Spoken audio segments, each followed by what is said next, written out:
You're listening to Not in the House podcast, where we take odd and obscure news stories from across the world and break them down to see how crazy people are out there. I'm Travis. And I'm Alex. And today we're going to take a little turn since it's close to the Halloween. Ooh. And we're going to start talking about Ouija boards. It's my favorite time of year. Or maybe Ouija boards. A lot of people say Ouija, but it ends with an A. Ouija. Ouija? I've always heard Ouija, but I'm Yeah. pretty sure when I'm looking at this, it looks like Ouija. Ouija. I don't know, whatever it is. It's Ouija boards, whatever. A couple of good stories though today, so. Yeah. So first of all, I think we should go into a little bit about the history of the Ouija board or how it's actually works. So actually, first, let's talk about our daily whiskey that we're having here. We actually are having some Gentleman's Jack. Good old Gentleman's Jack. It's part of the Jack Daniel's Distillery brand. They have Jack Daniel's. They have Gentleman's Jack. They have Single Barrel. This is Gentleman's Jack. This is a double mellowed Tennessee whiskey. And it's 80 proof, and it's actually pretty good. So it's more of a sipping whiskey. So let's have a little taste and see. Right. Cheers. Yeah, some good stuff, man. It's good. It's delicious. Very good.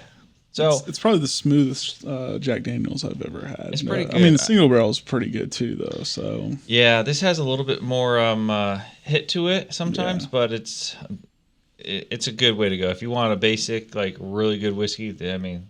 Gentleman's Jack, man. It's good. It's definitely good. So, Ouija board. Ouija. It's Ouija. Are you going to say Ouija this whole time or Ouija? I'm going to say Ouija. Ouija? Yeah, I like the way the sound. Ouija. Ouija. Yeah. I think that's how I always heard it. Have you ever played on a Ouija board? I have not. No, either have I. And after... researching this and kind of looking at all this kind of stuff, I kind of want to give it a shot. I was a little freaked out by them before I started actually looking at all this stuff, but now I kind of want to give it a shot. Well, I mean, I think as long as you don't believe in ghosts, I think you're okay. Ghosts or spirits or the demons or the or devil. Or anything else that uses all this as a child's toy is essentially what a Ouija board is, a child's toy. Right. To say that, oh, well, it'll conjure up spirits. It's supposed to connect you to the other side of things, to the darker side. Well, maybe not the darker, but to open up the way between this reality and kind of like the afterworld of demons and ghosts and spirits and everything. So, I mean, if you believe in that kind of stuff, I mean, this may be something that you want to look into, but you got to be careful with. Well, yeah, because you can put yourself in a psychosis that will... like either drive you or your family members insane. Yes, and there's a bunch of stories out there right now that, of people going crazy or doing stupid and crazy stuff after playing with a Ouija board, and it's all pretty much in your mind. So let's get back to the roots. I mean, this was invented in 1890s. So this was invented in the 1890s, and it was actually originally invented as just a parlor game. You go there and play it with some buddies and goof off, Oh, yeah, because you don't have anything else to do. Yeah, like, there's no electricity. Like, what else are you going to do? Like, sit by the candlelight and, tell the same bar stories that you've told over and over again? They probably did that, too. Yeah. So I mean, that's how it originally came up. And then back in 1966, Hasbro, the toy company, which actually still owns it today and still sells tons of them, actually purchased the rights to it, and they actually changed it into what it is now today, a little more modern kind of version of it. And it's stayed the same since then, and sells because you still got all that, the time. cedar glass. It's in various shapes, and you still got the whole thing where you can't do it by yourself. You got to have another person there. They say that you're supposed to have more than one person. That's what the rules say. That you have to have more than one person for it to actually work properly. Well, it's that motor response, right? It's based all off of if you want to look into the technical and how it actually became an actual game. That when I first looked at it, it's like someone's got to be moving it. So like if I'm playing this and it's moving and I'm not doing it, my friend is moving it. For sure. And there's no other way that it's going to be moving. I'm not big into the afterworld and they're coming back and actually spelling out things and stuff. Right. I'm not that big into it. Well, I mean, you talk to anybody who's used these things, and they're just like, I wasn't moving it, and then the other person's like, I wasn't moving it, and you're like, and you want to call bullshit. One of you guys have to be moving this. Someone thing. is moving it. It's not moving by itself, but the premise of the game is it does move by itself, or the spirits or whatever's on the other side is actually moving it through you. But in reality, this game and the inventor of this game was brilliant because he figured out something that's called ideomotor effect. Okay. So the ideomotor effect is pretty much an unconscious movement of any part of your body. Right. And i.e. the idio part. Correct. Yeah, so hey, Latin. Hey. Latin is useless after all. So, I mean, when everybody puts their hands on this, was it plate chat? Yeah, it's something like that. Yeah, it's a plate chat or something like that. Everybody puts their hands on there, and they say, you're supposed to sit there for about 10 minutes before anything should happen, give or take, a couple minutes. But when you put your hands on it, you're sitting there in a quiet environment, and you're focusing directly on this and wanting it to do something. And mentally, you're thinking of something that you want it to do, whether that's spell out a certain word, say yes, say no. First of all, holding a position for 10 minutes on any one object is enough to make you go insane. It is. Has anybody sat there and your computer or TV freezes? More than 30 seconds is enough to drive you into a suicidal rage. Yeah, but you got to think back in the 1966 was this invented or Hasbro bought it. They didn't have much going on back then. Yeah, but they now had the time. I mean, you can't think like I said, more than 30 seconds of something not going on with an object makes it utterly useless. It's first world problems. First world problems. So, the ideomotor effect is pretty much your mind is thinking something, and it's just running through your head. Whether what if you want to spell out something or hands, and you're unconsciously sending these impulses to your in this case, your fingers and your hands, and you actually start moving that device without even knowing it. Right. So you think that you're just sitting there and it's doing it by itself, but because of what your mind is doing, you're actually moving that play chat, and it's it's going to spell out pretty much what you want it to say or what's in your mind, even without you knowing it. What also is like yes/no questions at the top of it. As yes, no, and apparently you're supposed to hit goodbye before you leave, otherwise you leave that portal open. I don't know. I've never played it. Wow. Okay. Yeah, did you not see that one? I did not see that one. Every time after you're done, you're supposed to have to say goodbye, and apparently it's on the board. You have to make it go to goodbye, and it will close the portal, so you don't leave that open, and spirits and demons. So Grandma and doesn't come through continuously send you smells of baked goods through your nose at that night. Might be worth it. I mean, it'd be worth it to me. So, I mean, that's pretty much the premise of the Ouija board. Okay. And how it works. I mean, it's, depending on who you talk to, it's scientifically, it's explained on how it works.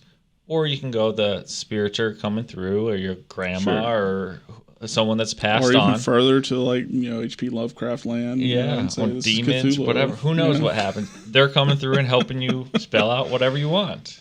So, I mean, that's the I always also find it very interesting that there's only English characters on these things. Like, there's never, other language characters that are on these things.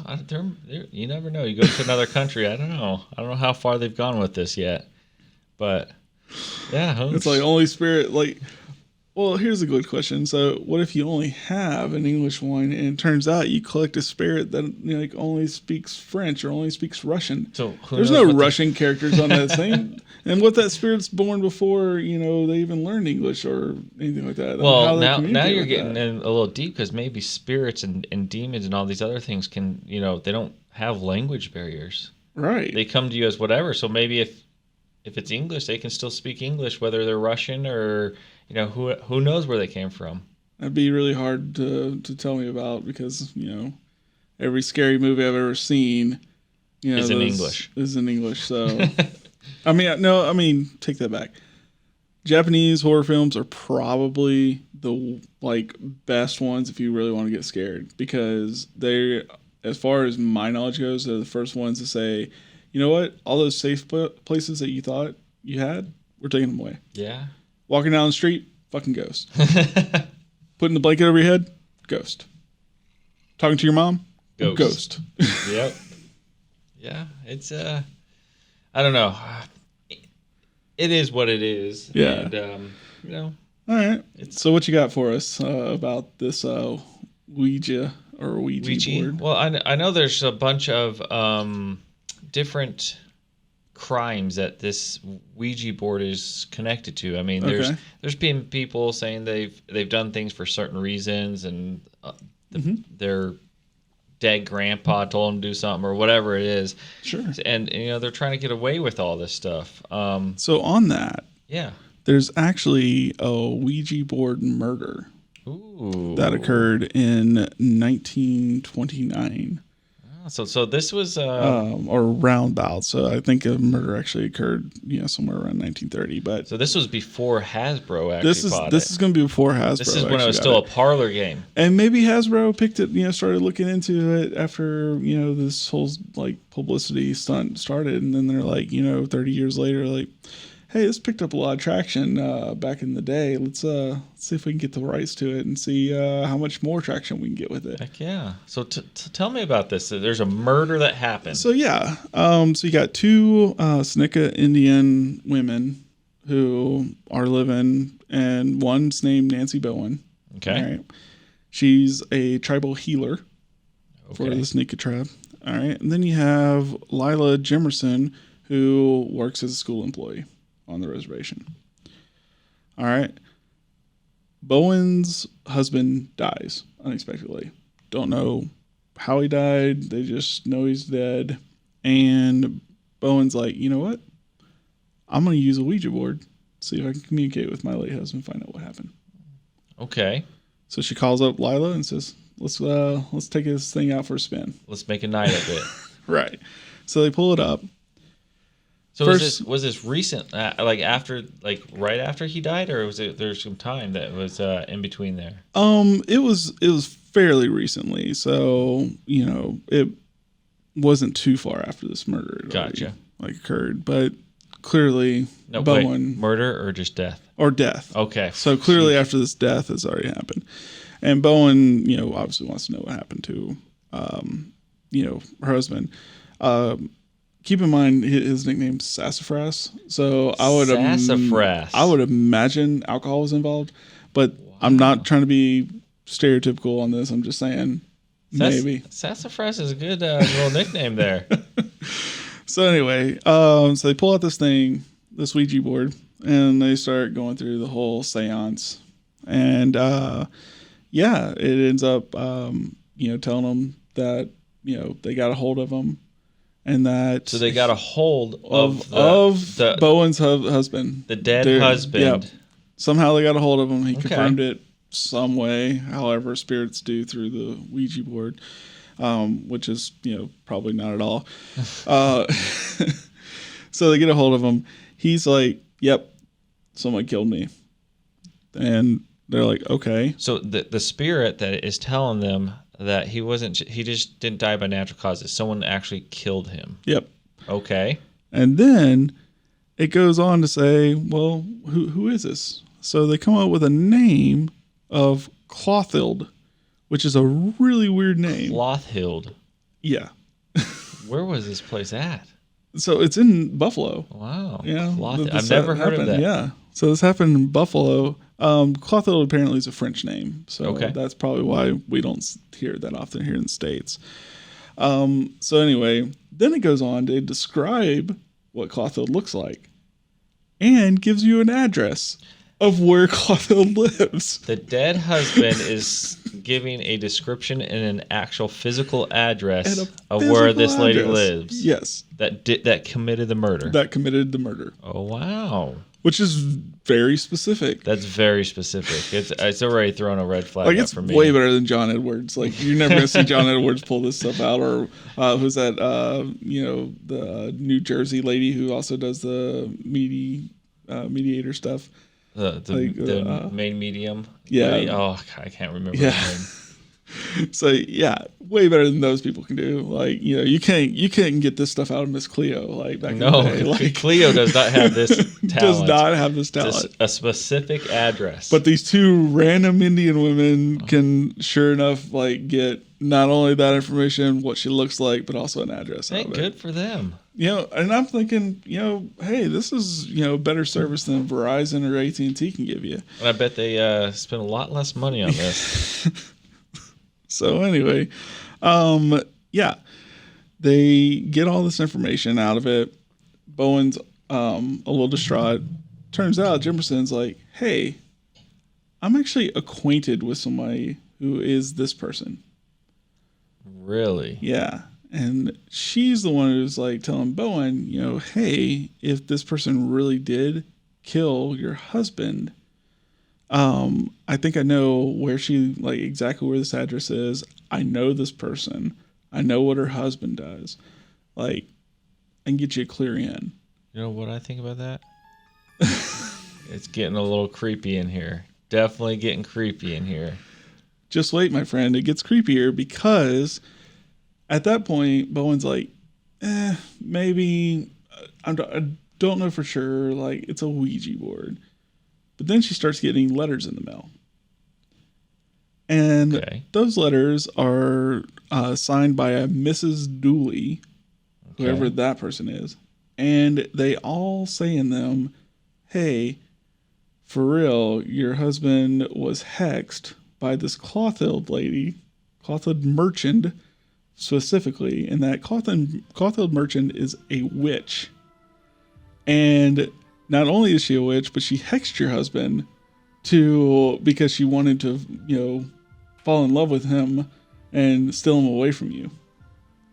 So a witch is sending these letters.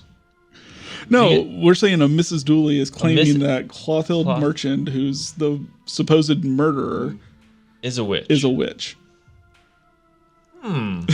This gets interesting. All right. So now she's got all these letters and she's got all of this distraught thought in her head. And don't forget, she's a tribal healer, so she believes in all of this spiritual bullshit. Oh, yeah. And so now she's gone off her head and she's like, okay, gotta do something about this. Like, authorities aren't going to believe an Indian person from the res and that this, white French lady killed my husband. Oh, yeah. Like, they're not going to believe that. 1929? No. No, not at all. Not even a little bit. All right. So she decides, I'm going to take matters in my own hands. Goes over to the merchant's house, knocks on the door, gets Clothhill to answer the door, beats her to death with a hammer. What? And then throws chloroform rags, paper-soaked rags in her throat to finish her off.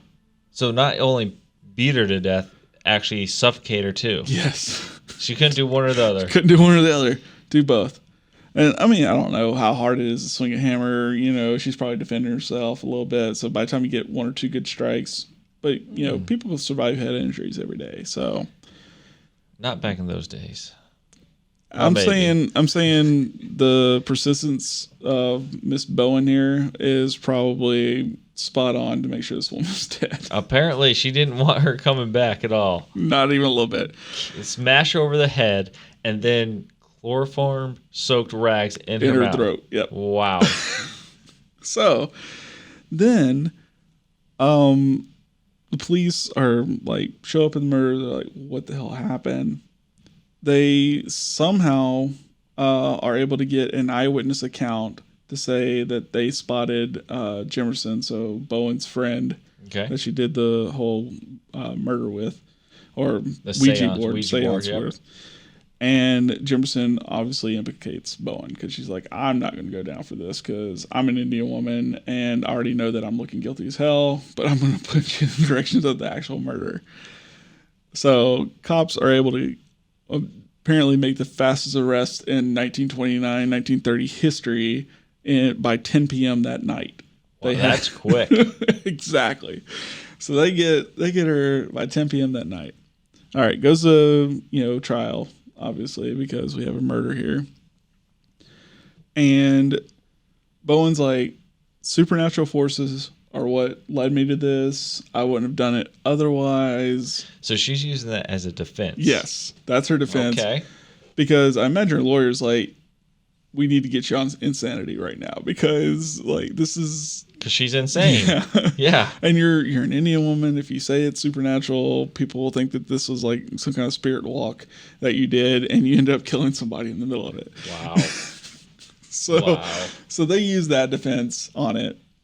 And then they're still like, okay, well, why was Jimerson involved?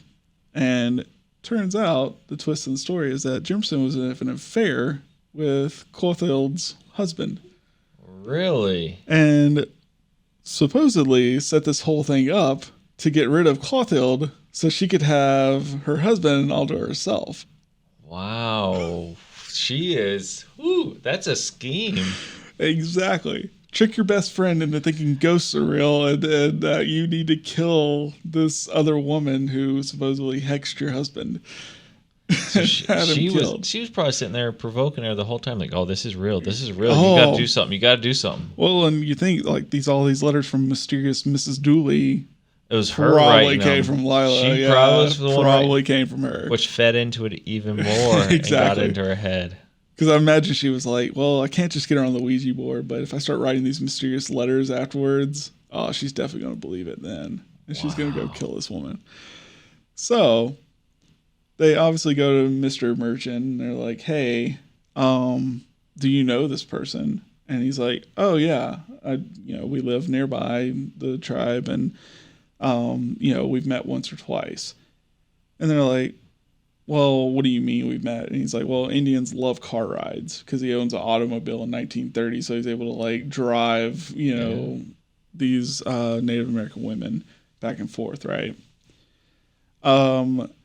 Then, Jimerson's defense on this whole thing is saying that, listen, we had an affair. He knows about it. He knew that like something was going to go down and possibly knew about the murder and how it was going to go. And then they press him about it and he's like, "I don't know what you're talking about." Like he wasn't cracking. Ignorant defense. Turns out he had written several love letters to Miss Lila Jimerson, and they pull those out in court and like, "Hey, he's screwed." Nope, he's screwed. He's screwed. He definitely had an affair with this woman. And then he gets called up on the stand to answer those questions. And he's like, "Oh, well, she's one of many, too many to count," was his exact words. What a player. A player back then. Woo. Yeah. So he was just fooling around with everything with two legs and just getting his game on. Turns out Bowen, gets through with her trial. And because of the whole conspiracy behind this, actually gets off with manslaughter. Really? And time served. What? For physically going beating a woman and stuffing rags down her throat. Correct. She got manslaughter. Got manslaughter and time served. Didn't spend because of more time. What, the manipulation of the other people? Well, it took a while for the trial to go through. Jimerson's trial actually ended up taking longer because in the middle of it, she claims to have a respiratory disease. And so the judge has to claim mistrial and have to retry her a whole year later. And after that, all these love letters disappear and are no longer admissible in court. But she still ends up getting acquitted because she's not there during the time of the murder. Wow. Even though she provoked it. Even though she provoked it. Mr. Merchant here is actually never prosecuted, I imagine, because he's white. And Probably. Definitely. Back then, yeah. Definitely. Never gets prosecuted and continues on to marry his 18-year-old niece. Oh, God. So not only was he a player in the community, he kept it in the family too. Yeah. Gross. This guy. This guy. So I'm thinking the real bad guy in this whole story is Mr. Merchant. I think so. I think so. Well, there's a couple of them in I there, mean, but yeah, Bowen beat a lady to death and then Yeah. shoved chloroform down her throat. But she also didn't like sleep with everything with two legs, including probably some underage people. So do we the time period? Do we not even know what happened to the original guy that died?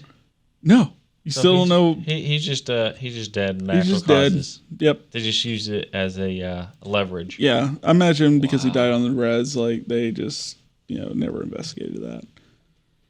That's a little crazy. So Ouija board Ouija led to board. this woman initially getting the idea that her husband was murdered. You went that came. That was the reason she murdered someone. Right. I have a little story over here that's how a Ouija board actually decided a trial. What? Yes. So this was back in 1994. There was a really that recent. That it was recently, yes. And this is how, like we were talking before, the Ouija board was invented a long time ago, back in 1890, and it was made into a very public game in 1966 from mass production. But in 1994, people were still using it, and to this day, I mean, they're still using it all the time to communicate with people. Okay. But in 94, there was a double homicide in the UK. And this man went to trial. Gunshots killed Harry and Nicole Fuller, which were a couple. And this guy came in and shot both of them to death. And so this went to trial, and it took 5 weeks. It was a 5-week trial, and within those 5 weeks, they talked about all the normal stuff. And then when it came down to it, they did their closing arguments, and the jury was sitting there and deliberating, and they were all put up in a hotel, sequestered. Yeah. And so they couldn't go talk to the outside public. They were in the hotel, only talking to each other about the case. And, it came down to there was kind of like not everybody was 100% sure. So there was as normal juries. As normal work, juries, right? as always, and they deliberate. And have you ever served on jury duty? I've been in the court, but never actually as like an alternate, but never an actual juror. Most boring thing I've ever done in my entire life is sit on a jury. And I sat on one it was a claims court case. So those type things is not criminal. Like they're just trying to get, money. Oh yeah. And this particular case it lasted forever in my eyes. It lasted over a week because they were bringing up witnesses and expert testimony and all this other kind of bullshit. It was the most boring thing to keep because you can't fall asleep there. well, I wonder why. Because you will get contempt of court if you can't keep your eyes open. The interesting thing that I learned though is that in criminal cases, at least I don't know about the UK, but in the US, you can't talk about it until you go into deliberation. Correct. Yes. In claims cases, talk about it all you want. Really? Talk about it every day. So at the end of every day, I would just be like, listen, guys, what do you guys think about this? Like, here's what I heard. What did you hear? Like, this guy is insane. There's no way. And yeah, that was probably the highlight of the day every day was being able to talk about the case every day. So think about a murder trial where you can't talk about anything about the case every day. You're supposed to be quiet, and you're not supposed to look anything up on the internet. You can't look at news articles, anything. Dude, it's all about. I'd be asking a judge, be like, "Listen, I got a rare penis disease. I gotta get out of here." Like, which he does. So I mean, what? They're deadlocked. The jurors are deadlocked. They're trying to figure things out. Whatever. It ends up they come back with a guilty verdict. This guy's going to jail. Okay. And he was convicted of a double homicide, and he's going to jail. Trial's done. They move on with their life.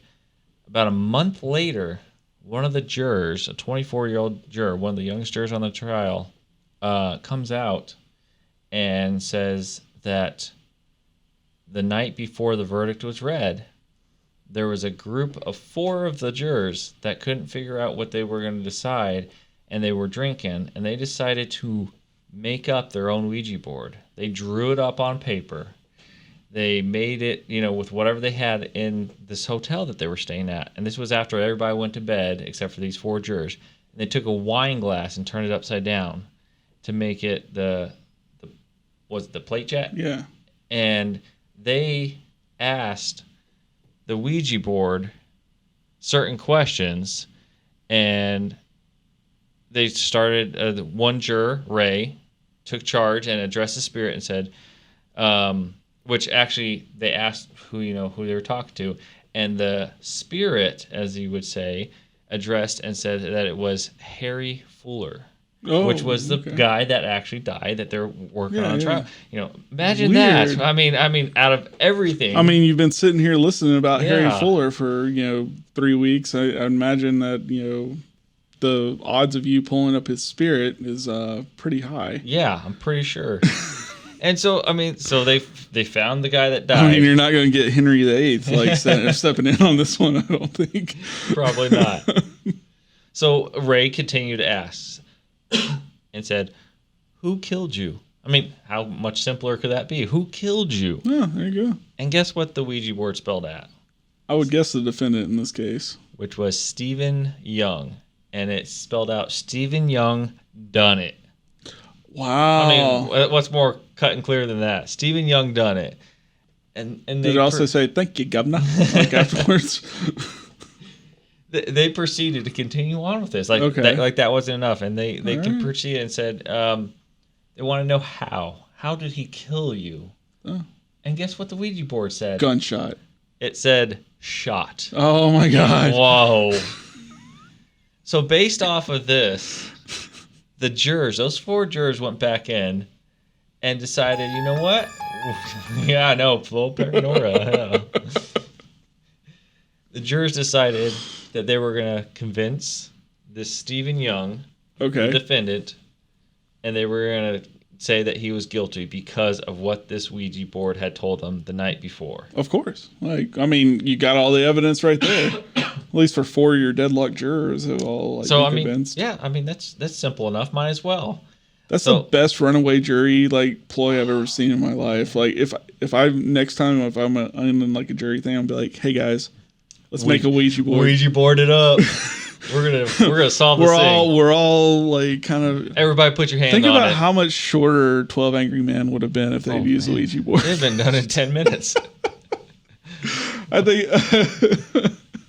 Oh man! So yeah, of course, after this all came out, it was big news, big headlines, and they ended up having to declare a mistrial. Yeah, I was excited to the mistrial. Yeah. And they went back to court, and I think they didn't use a Ouija board this time. I hope they didn't use a Ouija board. The guy was still found guilty after all this. Okay. So maybe they just sped it up with this. Who knows? But. This is crazy. That you heard it here first, folks. If you want your jurors to really know what's going on, use a Ouija board. I just think it's crazy.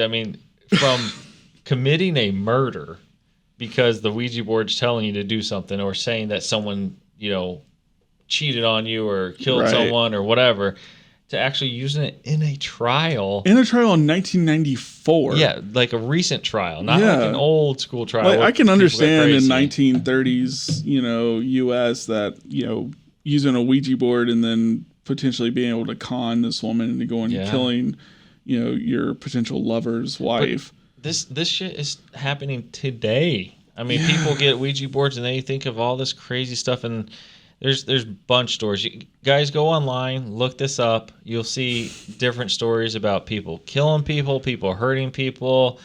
There's a bunch of them out there online, but it all is, over this ideomotor response. Yeah, it's been proven of how this works, and it has nothing to do with the spiritual world. Imagine trying to commit a murder because you were playing Chutes and Ladders. It's because I went down Candy Mountain this way, I've got to go slash kill someone's throat. Oh man. Boggle would be played so much differently. Yes. Go fish. Oh man. Well, I mean, yeah, that is what it is. I mean, Ouija board. I mean, what else can you say? I might give it a shot one of these days. What do you think? Yeah, that's gonna be on you, man. I'm not gonna mess with them. If my head can get that thing going. I'm gonna ask him about this podcast was a good idea or not. Actually, here's the more important thing. What about those people that are like, incels or really lonely people, and they have like a sex doll? Would the sex doll would be able to spill out where it's just like the maybe if there's a spirit attached to it. I would hope. Well, all right. I think that wraps it up for this episode. You can find us at notinthehouse.com. Links to all our social media is on there, or you can also follow us on iTunes, Google Play, Spotify, or anywhere that you get your podcasts. Thank you very much. I'm Travis. And I'm Alex. Have a good one.